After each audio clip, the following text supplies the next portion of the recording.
दलित की बेटी उन्नाव में रेप हो जाती है, दलित की बेटी हाथरस में रेप हो जाती है, दलित की बेटी दिल्ली में रेप हो जाती है। कानून के लिए हम लोग संघर्ष करते रहते हैं।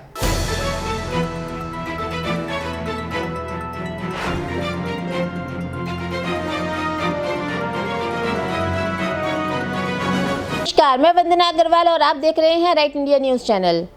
मैं मौजूद हूँ इस वक्त अंबेडकर विधानसभा में। जैसा कि आप लोग जानते हैं, आज भारत आज़ादी का 75वां वर्षगांठ मना रहा है।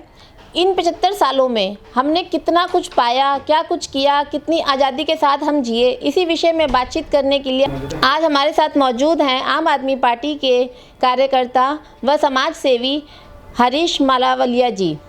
सर, बहुत बहुत शुभकामनाएं आपको स्वतंत्रता दिवस की भी। आपको भी। सर, जो भारत आज हमारा 75वां वर्षगांठ मना रहा है आज़ादी की, इन 75 सालों में आप कहाँ देखते हैं भारत को? कितना कुछ भारत ने खोया, कितना कुछ पाया, क्या कहना चाहेंगे इस बारे में? देखिए, आज भारत को आज़ाद हुए 75 वर्ष ज़रूर हो गए हैं, लेकिन सही मायनों में आज भी जो देश की सामाजिक और आर्थिक व्यवस्था है वो गरीबों और दलितों के लिए अनुरूप नहीं है। आज भी वह अपने सामाजिक और आर्थिक न्याय के लिए जूझ रहे हैं। केवल और केवल जितनी भी योजनाएं, परियोजनाएं जो बनाई जाती है और जो अंकित की जाती है, उनका सही मायनों में दलित और गरीब लोगों को फ़ायदा नहीं मिल पा रहा है, वो उसका लाभ नहीं पा रहा है। आज भी दलित और गरीब शोषित हैं।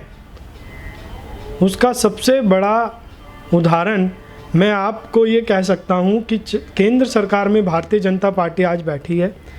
राष्ट्रपति उनका, प्रधानमंत्री उनका, उपराज्यपाल उनका, पुलिस प्रशासन उनका। आज भी देश में सामाजिक न्याय केवल पेपरों में नज़र आता है, सामाजिक न्याय पूरी तरह से नहीं मिलता है। भारत का राष्ट्रपति भारतीय जनता पार्टी ने दलित जरूर बना दिया, लेकिन सही मायनों में उनका भी शोषण होता है और उसके खिलाफ कोई आवाज़ नहीं उठाई जाती। भारत के राष्ट्रपति जो पूरी सेना, पूरी पुलिस और भारत के प्रथम नागरिक होने के साथ साथ पूरे इस सेना और प्रशासन के मालिक हैं, वो जब पुरी के मंदिर में जाते हैं उनके साथ अभद्र व्यवहार होता है, उनको रोक दिया जाता है। तो जब देश का राष्ट्रपति ही इस सामाजिक व्यवस्था में सुरक्षित नहीं है, अपने सामाजिक न्याय के नहीं लड़ सकता, तो आप क्या इसके बारे में आप परिकल्पना करेंगे कि बाकी और लोगों को सामाजिक न्याय और आर्थिक न्याय मिलेगा? सर, 75 साल भारत को आज़ाद हुए हो गए, उसके बावजूद भी दलित वर्ग के साथ भेदभाव किया जाता है। इस विषय में क्या कहना चाहेंगे? किसको इसका कारण मानते हैं आप? देखिए, इसमें पूरी तरह से मैं जितनी भी सरकारें अभी पीठासीन हुई है, भारत की जो सरकारें रही हैं अभी तक, और वर्तमान में जो भारत की जनता पार्टी जो केंद्र सरकार में बैठी है, इनको पूरी तरह से मैं जिम्मेवार मानता हूं। क्योंकि दिखावे के लिए, वोट्स लुभाने के लिए, दलित और गरीबों को लुभाने के लिए योजनाएं बनाई जाती है, लेकिन उनको क्रियान्वित नहीं किया जाता। आज भी भारत के अंदर दलित शोषण जारी है, दलित शोषित होता था, जिसका सबसे बड़ा उदाहरण मैं ये देता हूँ कि दिखावे के लिए प्रधानमंत्री जी ने इस देश का राष्ट्रपति दलित तो चुन लिया, लेकिन वो भी अपने सामाजिक न्याय के लिए जूझ रहे हैं। जब वो मंदिर में, अभी पूरी मंदिर में दर्शन के लिए अपनी धर्मपत्नी के साथ गए, तो मंदिर में उनको रोक दिया गया, अभद्र व्यवहार किया गया। क्यों? क्योंकि वो दलित हैं। तो जब देश का राष्ट्रपति, जिसके अंतर्गत पूरा देश का पुलिस प्रशासन, पूरी सेना, भारत का प्रथम नागरिक जो माना जाता है, जिसके पास सारी शक्तियां हैं, जब वो ही शोषित हो रहा है, तो अन्य सामान्य नागरिक की क्या आप बात करेंगे? उसको कैसे सामाजिक न्याय मिलेगा? सर, एक तरफ मोदी जी कहते हैं बेटी पढ़ाओ, बेटी बचाओ, और इसका असर दिखता भी है। आज काफ़ी सारी लड़कियां भारत में ओलंपिक गोल्ड भी जीत कर आ रही हैं। वहीं दूसरी तरफ अगर दलित बच्चों की बात की जाए तो उनके साथ दरिंदगी हो रही है। इस विषय में क्या कहना चाहेंगे आप? मोदी जी इस तरह के कार्यक्रम करते हैं, भारतीय जनता पार्टी इस तरह के कार्यक्रम करती हैं कि बेटी बचाओ, बेटी पढ़ाओ, लेकिन केवल और केवल ये नीतियाँ स्वर्ण के लिए, बड़े लोगों के लिए ही देखने में आती है।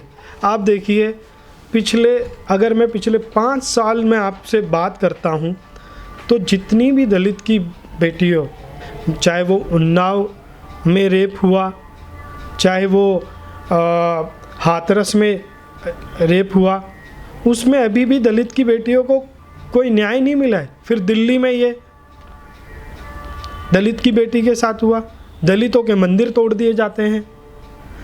तो ये जितनी भी सामाजिक और न्याय व्यवस्था या कानून बनाए गए हैं, ये केवल व्यापारी वर्ग और सामंत वर्ग के लिए हैं। गरीब वर्ग और दलित वर्ग आज भी इससे वंचित है और उनको कानून की व्यवस्था या कोई भी सामाजिक लाभ नहीं मिल पा रहा है। उनका केवल और केवल शोषण हो रहा है। और अगर इसका एक और बड़ा एग्जाम्पल मैं देता हूँ कि दलितों के साथ किस तरह से व्यवहार होता है। आप देखिए 2019 के अंदर एक बलात्कार केस हुआ हैदराबाद के अंदर। वहाँ पे बीजेपी समर्थित सरकार थी, एक लड़की के साथ गैंगरेप हुआ। वहाँ पर बीजेपी समर्थित सरकार थी और क्योंकि वो लड़की स्वर्ण जाति से थी, वहाँ पर आनन फानन में जो भी आरोपी थे, सरकार और पुलिस प्रशासन उस तरह से अपनी व्यवस्था उत्पन्न करती है कि उन 5 आरोपियों का एनकाउंटर कर दिया जाता है। तो वहाँ पर न्याय मिला, हमें बड़ी खुशी हुई कि न्याय मिला। लेकिन क्या इस तरह की व्यवस्था दलितों के साथ भी होगी या दलित अभी संघर्ष ही करता रहेगा? दलित की बेटी उन्नाव में रेप हो जाती है, दलित की बेटी हाथरस में रेप हो जाती है, दलित की बेटी दिल्ली में रेप हो जाती है। कानून के लिए हम लोग संघर्ष करते रहते हैं। सर, किस तरह के कानून की अपील करते हैं आप केंद्र सरकार से इन बच्चों को इंसाफ दिलाने के लिए? देखिए, मैं अपील करता हूँ कि जहाँ पर माइनर यानी कि जहाँ पर जो बिल्कुल छोटी उम्र की बच्चे हैं, जैसे 9, 10, 11, 12 साल की बच्ची, एक बड़ी मासूम बच्ची होती है, वो अगर आप उससे इस तरह की परिकल्पना करें कि वो अपने मन से किसी को फंसाने की या किसी को कानूनी रूप से दांव-पेच में फंसाने की कोशिश करती है, तो वो नहीं हो सकता। ऐसे केसेस में तो भारतीय सरकार को तुरंत कानून पास कर देना चाहिए कि कोई भी अगर इस तरह का रेप का केस आता है और वो सिद्ध हो जाता है तो उसमें रेप करने वाले को फांसी की सज़ा होनी ही चाहिए। आज़ादी के इस 75वें मौके पर आप देशवासियों से क्या अपील करना चाहते हैं? मैं सभी देशवासियों से हाथ जोड़ के निवेदन करता हूं कि जो दिल्ली के अंदर अभी 9 साल की बच्ची के साथ बलात्कार हुआ और नृशंस तरीके से उसे जलाकर मार दिया गया, मैं हाथ जोड़कर आपसे अपील करता हूं कि वो भी भारत की एक बेटी है। मैं हाथ जोड़कर सबसे अपील करता हूं कि ये भी आप ही की एक बेटी है, भारत की बेटी है। आप लोग पूरे जोर शोर के साथ इस बात का समर्थन कीजिए कि जो भी बच्चियों के साथ बलात्कार करें उन्हें फांसी की सज़ा हो। और उसके समर्थन में इस आने वाले स्वतंत्रता दिवस पर 15 अगस्त पर अपनी डीपी जस्टिस फॉर गुड़िया को लगाकर या अपने घर के आंगन में या चौक पर एक मोमबत्ती उसकी श्रद्धांजलि में जलाकर पूरे देश और पूरे भारत सरकार को ये संदेश भेजें कि हम सब चाहते हैं कि गुड़िया को न्याय मिले और जो बालिकाओं के साथ इस तरह के जघन्य अपराध करते हैं उनको फांसी की सज़ा हो। बस मेरी यही आपसे प्रार्थना है।